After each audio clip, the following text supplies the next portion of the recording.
बाबा विश्वनाथ की नगरी बनारस से आप सभी का स्वागत है आपके अपने favourite channel study with team Banaras में। आज हम डिस्कस करने वाले हैं सीटेट का प्राथमिक स्तर का पेपर कक्षा 1 से लेकर 5 तक का। और परीक्षा तिथि अगर आपको दिखाएं तो 6 फरवरी 2023 का, मतलब बिल्कुल लेटेस्ट इसमें हम लोग क्वेश्चन डिस्कस करेंगे। किसका? सीडीपी का, यानी कि चाइल्ड डेवलपमेंट एंड पेडागोजी का। तो इसमें ये पार्ट नंबर 1 है, मतलब कि इसमें 15 नंबर तक के क्वेश्चन डिस्कस करेंगे और एक और सेकंड पार्ट आएगा तो उसमें 16 से लेके 30 तक के, मतलब टोटल सीडीपी के आपके 30 क्वेश्चंस डिस्कस हो जाएंगे। चलिए स्टार्ट करते हैं। सबसे पहला क्वेश्चन पूछा गया था, अनेक स्थितियों में विकास के विभिन्न क्षेत्र मानवीय क्षमताओं की व्याख्या करने में परस्पर प्रतिच्छेद करते हैं, तथापि विकास का कौन सा क्षेत्र ऐसा है प्रत्यक्ष रूप से बौद्धिक योग्यताओं पे ध्यान रखना है, जैसे कि समस्या समाधान, प्रॉब्लम सॉल्विंग, समालोचनात्मक चिंतन और तार्किकता, तो critical thinking, logical reasoning, problem solving, तो ये सब की चर्चा करता है। तो देखिए ये सब चीज़ें जो हैं हमारे कॉग्निटिव माइंड यानी कि दिमाग से संबंधित होती हैं, इसलिए आपका ऑप्शन नंबर डी यहाँ पे संज्ञानात्मक यानी कि कॉग्निटिव वाला ऑप्शन सही हो जाएगा। नेक्स्ट बात करते हैं, development proceeds from dash to dash, मतलब कि जो हमारा विकास होता है वो कहाँ से कहाँ की ओर बढ़ता है, तो ये हेड टू टो बढ़ता है। इसका एक और क्वेश्चन मैंने प्रीवियस वीडियो में बताया हुआ था, एक होता है सिफेलोकॉडल, एक होता है प्रॉक्सिमोडिस्टल। तो सिफेलोकॉडल में क्या होता है कि जब हमारा हेड टू टो माने कि सिर से पैर तक मस्तकाधोमुखी विकास होता है तो वो हमारा होता है सिफेलोकॉडल। और प्रॉक्सिमोडिस्टल क्या होता है, जब हमारा विकास स्पाइनल कॉर्ड यानी कि केंद्र से परिधीय तक होता है, सेंट्रल टू पेरिफेरी, वो क्या होता है, प्रॉक्सिमोडिस्टल। तो आपको बस यहाँ पे ध्यान रखना है कि जो डेवलपमेंट होता है वो proceeds from head to toe होता है, और ये अगर यहाँ पे केंद्र इधर लिखा होता और बाह्य इधर लिखा होता ना तो ये वाला भी ऑप्शन सही होता, लेकिन हमें तो सिर्फ एक ऑप्शन सही दिख रहा है जो कि है हेड टू टो। और दूसरा प्रकार का भी होता है जैसे कि जो प्रॉक्सिमोडिस्टल है तो वो होता है केंद्र से लेके बाह्य ओर। ये दोनों चीज़ें ध्यान रखनी है। देखिए जैसे इसका एक्सप्लेनेशन भी है कि जो सिफेलोकॉडल होता है इसमें क्या होता है कि बच्चा पहले सिर का विकास करता है माने हेड, ठीक है। नेक्स्ट उसका हाथ विकसित होता है, पैर पर नियंत्रण करना हासिल जो उसका कंट्रोल होने लगता है, अर्थात जो पहले 2 महीने होते हैं उसमें सिर, चेहरे की गतिविधियाँ, उन पर नियंत्रण होता है। इस तरीके से वो कुछ महीनों में अपनी बाहों का उपयोग करने लगता है, स्वयं को ऊपर उठाने मतलब खड़े होने का प्रयास करने लगता है, फिर अपने पैरों को, अंगुलियों को, उन सभी पे नियंत्रण करने, धीरे धीरे रेंगने लगता है, फिर चलने लगता है, कूदने चढ़ने। तो इस तरीके से हमारा विकास जो होता है डेवलपमेंट हेड टू टो होता है। ओके, तो चलिए नेक्स्ट क्वेश्चन देखते हैं। जो क्वेश्चन नंबर 3 है कि प्रारंभिक बाल्यावस्था के दौरान डैश सामाजिकरण का प्राथमिक कारक है और डैश सामाजिकरण का द्वितीय कारक है। तो देखिए जो प्राथमिक कारक होता है वो हमेशा फैमिली होती है। ओके, तो चलिए देखेंगे ऑप्शंस में। तो यहाँ पे है देखिए जो आपका सी ऑप्शन है वो सही हो जाएगा, क्योंकि जो फैमिली होती है वो प्राथमिक कारक होती है और जो विद्यालय यानी कि स्कूल होता है वो सेकेंडरी यानी कि जो द्वितीयक कारक होता है समाजीकरण का। तो ये चीज़ ध्यान रखना है। प्राथमिक कारक का मतलब क्या होता है कि जैसे बच्चा जो होता है 5 वर्ष तक कहीं विद्यालय तो जाता नहीं है, तो अपने घर में ही रहकर चीज़ों को सीखता है, तो वही हो जाता है समाजीकरण, उसका प्राथमिक रूप से घर पर होता है, फैमिली के बीच में। अब देखिए यहाँ पे है कि जीन पियाजे के सिद्धांत के अनुसार अगर एक स्कीम संतुष्ट परिणाम नहीं देता है तो क्या उत्पन्न होता है, तो असंतुलन की स्थिति उत्पन्न होती है। जीन पियाजे की थ्योरी आपको पता ही है कि इन्होंने जो 4 स्टेजेस दी हैं, कौन कौन से स्टेजेस, संवेदी गामक अवस्था ये 0 से 2 वर्ष होती है, पूर्व संक्रियात्मक अवस्था 2 से 7 वर्ष, मूर्त संक्रियात्मक अवस्था 7 वर्ष से 11 वर्ष, और अमूर्त या फिर जिसको कहते हैं औपचारिक संक्रियात्मक अवस्था तो 11 वर्ष से अधिक के आयु वर्ग की होती है। तो ये चीज़ आपको ध्यान रखना है। और अगर देखिए क्या होता है ना कि अगर बच्चे को संतुष्ट परिणाम नहीं मिलता है तो उसमें जो डिसइक्विलिब्रियम माने कि असंतुलन की स्थिति उत्पन्न हो जाती है, अतः उसकी जो चिंतन होती है उसमें प्रभाव आ जाता है और बच्चा सोचता है कि मैं यह काम अच्छे से नहीं कर पा रहा हूँ, और उसके मन में क्या हो जाता है, असंतुलन या असंतोष की भावना उत्पन्न हो जाती है। जीन पियाजे ने यह थ्योरी दी हुई थी। नेक्स्ट क्वेश्चन देखिए, बात करते हैं अगर कि जीन पियाजे के संज्ञानात्मक विकास के सिद्धांत के अनुसार बच्चे किस अवस्था में वस्तु स्थायित्व समझना आरंभ कर देते हैं।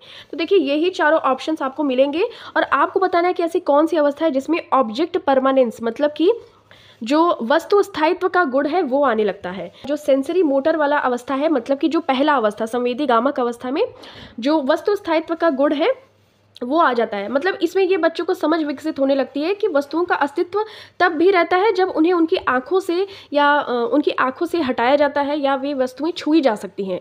तो बच्चों में ये भावना विकसित हो जाती है। जैसे आप छोटे बच्चों के सामने कोई चीज़ दिखाइए, फिर उसके अचानक से लेके चले जाइए, पर धीरे धीरे 2 साल के अंत तक उनको समझ में आ जाता है कि अब मैं कोई पागल नहीं बना सकता। मतलब वस्तुएं एग्जिस्ट करती हैं, वस्तुओं का कोई ना कोई अस्तित्व रहता है, चाहे वो हमारे आँख के सामने रहें चाहे न रहें। तो यही चीज़ होती है ऑब्जेक्ट परमानेंस या वस्तु स्थायित्व। ये संवेदीगामक अवस्था में बच्चों में विकसित हो जाता है। अब देखिए ये मोस्ट इंपॉर्टेंट चार्ट है। जैसे देखिए जो 0 से 2 वर्ष तक होता है संवेदीगामक अवस्था, उसमें कौन कौन से बच्चों में गुण विकसित होता है। तो वस्तु स्थायित्व हो जाता है, लक्ष्योन्मुख व्यवहार का उद्भव, गोल डायरेक्टेड बिहेवियर इसको कहते हैं। ओके, तो ये दोनों चीज़ अगर आपको क्वेश्चन में दिखेंगे तो आपको संवेदीगामक अवस्था यानी कि सेंसरी मोटर वाला जो ऑप्शन होगा उसको टिक कर देना है। पूर्व संक्रियात्मक अवस्था में क्या होता है कि आत्म केंद्रिता आ जाती है, ईगो सेंट्रिज्म और काल्पनिक खेल और प्रत्यक्ष बोध का विकास हो जाता है। तो ये सारी अगर क्वेश्चन में दिखे तो आपको पूर्व संक्रियात्मक अवस्था का ऑप्शन टिक कर देना है। मूर्त संक्रियात्मक अवस्था में परिरक्षण माने कि कंजर्वेशन आ जाता है, क्रमबद्धता, मतलब बच्चे किसी भी वस्तु या किसी भी चीज़ को उसकी लंबाई के अनुसार या उसकी ऊंचाई घटते बढ़ते क्रम के अनुसार वो लगा पाते हैं। फिर वर्गीकरण की भावना आ जाती है, मूर्त तार्किक चिंतन, ये सारी चीज़ें मूर्त संक्रियात्मक अवस्था में आ जाती है। फिर देखिए औपचारिक संक्रियात्मक अवस्था जो कि होती है 11 से 15 वर्ष तक। तो ये इसमें क्या होता है, एब्स्ट्रैक्ट थिंकिंग, माने कि जो चीज़ नहीं भी प्रेजेंट है लेकिन उसके बारे में बच्चे सोच पाते हैं, अमूर्त चिंतन कर पाते हैं। तो ये चीज़ आ जाती है चौथी यानी कि लास्ट अवस्था में। अब देखिए रमन के सम्मुख हेंज की दुविधा प्रस्तुत की गई है। उसने प्रतिक्रिया व्यक्त की कि हेंज को पैसा नहीं चुराना चाहिए था। आपको पता है कि एक सिद्धांत था कोहलबर्ग का, ओके तो वही वाला सिद्धांत है कि जिसमें हेंज अपनी वाइफ को दवाई दिलवाने के लिए पैसा चोरी करके दवाई ले लेता है या फिर दवाई चुरा लेता है। तो वो वाली जो थ्योरी है उसको रमन उस पर प्रतिक्रिया दे रहा है कि जो हेंज है उसको पैसा नहीं चुराना चाहिए था क्योंकि चोरी करना एक अपराध है और ऐसा करने से समाज में अव्यवस्था पैदा होगी। तो वर्तमान में रमन नैतिक विकास की किस अवस्था में है। तो देखिए 3 प्रकार के जो स्टेजेस दी गई थी जिसको कि लेवल में बांटा गया था 6 लेवल में, मतलब एक स्टेज को 2 लेवल में बांटा गया था। तो देखिए इसमें से जो चौथा ऑप्शन है वो सही हो जाएगा कि कानून एवं व्यवस्था अभिविन्यास, लॉ एंड ऑर्डर ओरिएंटेशन। मतलब कि जो रमन है वो ये सोच रहा है कि समाज में अव्यवस्था उत्पन्न हो जाएगी, इसका मतलब कि चोरी नहीं करना चाहिए था उसको, तो समाज के बारे में वो सोच रहा है। तो इस प्रकार से वो कोहलबर्ग का जो ये लॉ एंड ऑर्डर ओरिएंटेशन वाला जो इन्होंने विकल्प दिया था वो इस अवस्था में है। तो आपको डी ऑप्शन सही हो जाएगा। देखिए यही है, पहला है पूर्व लौकिक स्तर और ये 4 से 10 वर्ष तक के बच्चों के लिए इसमें सज़ा बच्चे सोचते हैं, नहीं तो आज्ञा पालन सोचते हैं कि अगर हम मम्मी पापा के ऑर्डर नहीं मानेंगे तो हमें सज़ा मिलेगी, अगर हम मानेंगे तो हम आज्ञा पालन मतलब कि हम अच्छे बच्चे बन जाएंगे। तो इस तरीके से इन्होंने दिया हुआ है। और देखिए उसी अवस्था में मैंने बताया आपको कि एक लेवल 2 पार्ट में डिवाइड किया गया, तो उसका दूसरा वाला था कारण सापेक्ष अभिविन्यास। तो वो सोचता है कि अगर मैं अच्छे काम करूँगा तो मुझे पुरस्कार दिया जाएगा और अगर मैं गंदे काम करूँगा तो मुझे मतलब कि प्रोत्साहन नहीं दिया जाएगा और मुझे मारा पीटा जा सकता है। फिर देखिए दूसरा है लौकिक स्तर, ये कन्वेंशन इसको शायद इंग्लिश में बोलते हैं। इसमें होता है अच्छा लड़का अच्छा लड़की अभिविन्यास, मतलब कि ये सोचता है बालक कि मैं अगर पास हो जाऊंगा, मैं नकल कर लूँगा, पास हो जाऊंगा तो मम्मी पापा खुश हो जाएंगे। तो इस तरीके से अच्छा लड़की या अच्छा लड़का बनने की कोशिश करता है बच्चा। फिर देखिए ये जो दूसरा वाला है, एक तो अवस्था ये हो गई, फिर दूसरी अवस्था नंबर 4 कानून एवं व्यवस्था अभिविन्यास। तो यही है चोरी करना नियमों के गलत है, इसी वाले में ये जो रमन वाला क्वेश्चन था यही वाला होगा। उसके बाद देखिए पश्चलौकिक वाले में क्या होता है, ये समाज के अनुसार हो जाता है। फिर सार्वभौमिक, ये यहाँ पे बहुत कम लोग आ जाते हैं क्योंकि यहाँ पे आप भगत सिंह या तो फ्रीडम फाइटर्स लोगों को यहाँ पे कैलकुलेट कर सकते हैं। आपको बस यहाँ पे ये ध्यान रखना है कि बच्चा अगर समाज के बारे में सोच रहा है तो वो कानून और व्यवस्था अभिविन्यास के बारे में सोच रहा है रमन। ओके चलिए नेक्स्ट देखिए, लेव वाइगोत्स्की के विचार के अनुसार निम्न में से कौन सा कथन सही है। तो यहाँ पे देखिए वो सांस्कृतिक बात करते हैं, सामाजिक और कल्चरल लैंग्वेज, माने कि समाज कल्चर और लैंग्वेज। तो यहाँ पे आपका सांस्कृतिक यहाँ दिख रहा है, कल्चरल टूल्स, तो बस यहीं पे आपको ऑप्शन नंबर डी सही हो जाएगा कि cultural tools contribute to the learning process. उनका ऐसा मानना है कि जो सांस्कृतिक उपकरण होते हैं अधिगम की प्रक्रिया में योगदान देते हैं। अब देखिए यहाँ पे है कि लेव वाइगोत्स्की के अनुसार शिक्षण अधिगम की निम्न में से कौन सी विधि अधिगम को समुन्नत करती है, मतलब कि टीचिंग लर्निंग को प्रमोट करती है। तो देखिए जो इसमें से कोऑपरेटिव लर्निंग है, सहभागी अधिगम, इसको लेव वाइगोत्स्की बहुत ज़्यादा प्रमोट करते हैं और कहते हैं कि ये चीज़ हमारे जो भी लर्निंग मटेरियल है उसमें चर्चाओं के माध्यम से बच्चे बहुत अधिक सीखते हैं। इसलिए आपका ऑप्शन नंबर बी सही हो जाएगा। Child centred education advocates for, जो बाल केंद्रित शिक्षा होती है तो वो बच्चों की जो इंडिविजुअल डिफरेंसेस होती है, मतलब हर बच्चा एक तरीके का नहीं होता है, अर्थात वैयक्तिक भिन्नताओं पर जो ध्यान देता है वो बाल केंद्रित शिक्षा उसमें दिया जाता है।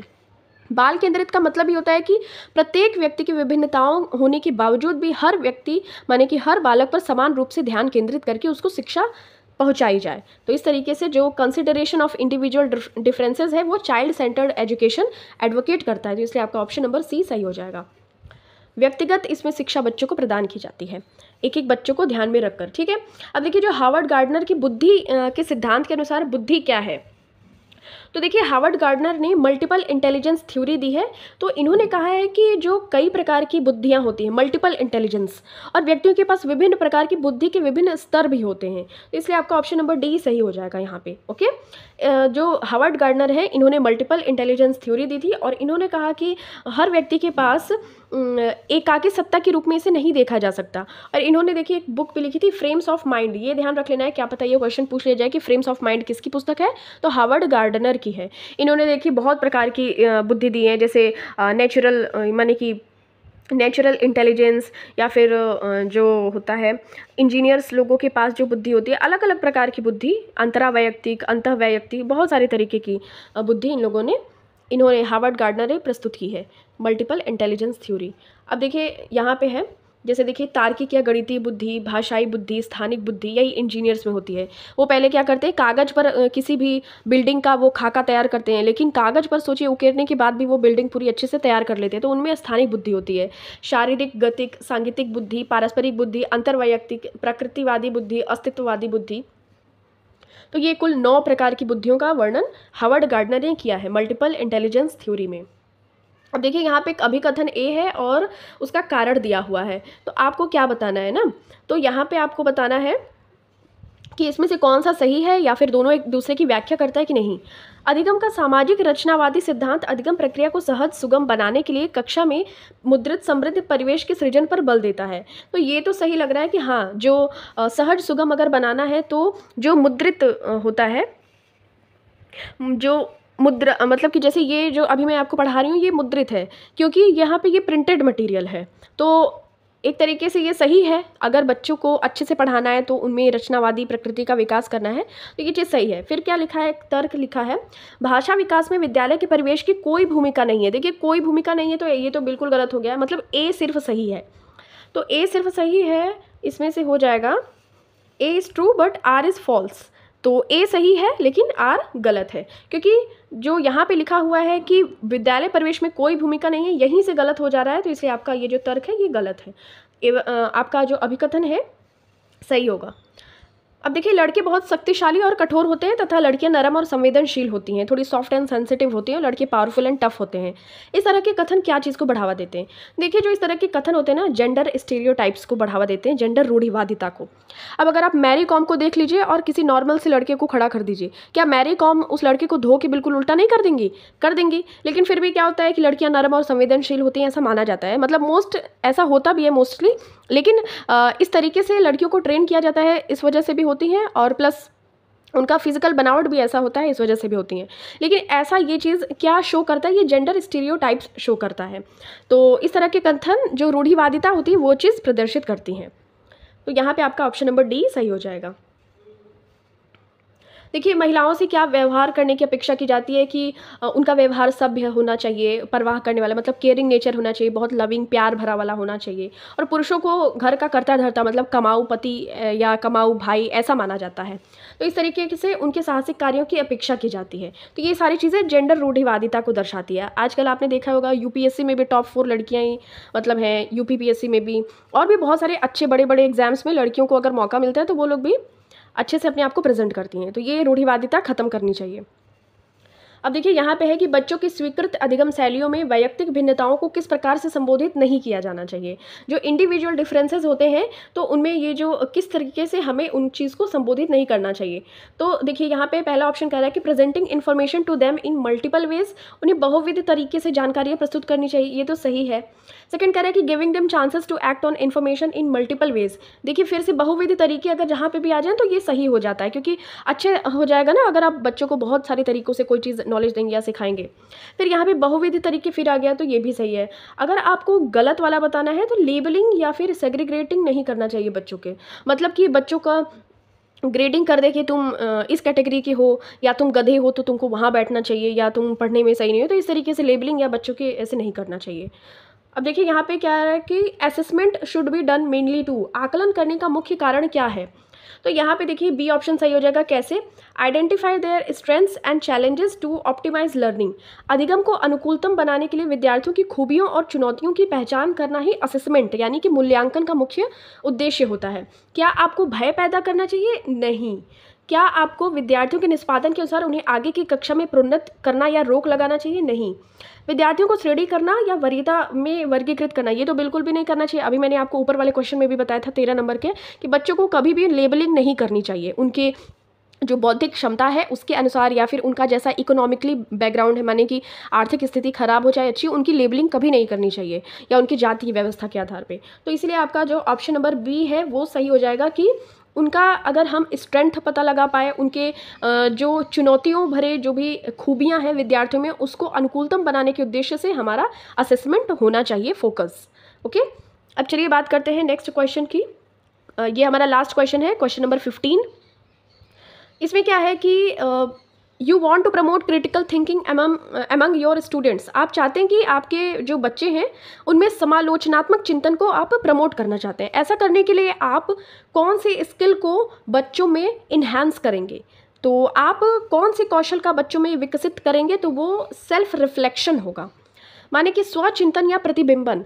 देखिए अगर हम लोग अपने लाइफ में कोई भी काम करते हैं उसके बाद अगर उस पर बैठकर विचार नहीं करते या स्वचिंतन नहीं करते हैं या समालोचनात्मक चिंतन जिसको कहते हैं, मतलब कि कुछ अच्छा भी उसका सोचिए और कुछ बुरा भी सोचिए, ना कि सिर्फ अच्छा ही सोचते रहे, ना कि सिर्फ बुरा सोचते रहे, मतलब उसका एक क्रिटिकल थिंकिंग जरूर करना चाहिए, चाहे वो बच्चे हों चाहे हम लोग बड़े लोग हों या कोई भी हो।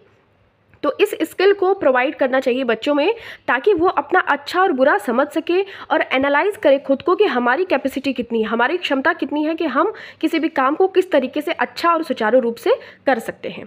ठीक है, आई होप आपको ये वीडियो पसंद आई हो, तो please like share and subscribe to this channel. मिलते हैं आपसे नेक्स्ट वीडियो में इसके नेक्स्ट पार्ट के साथ।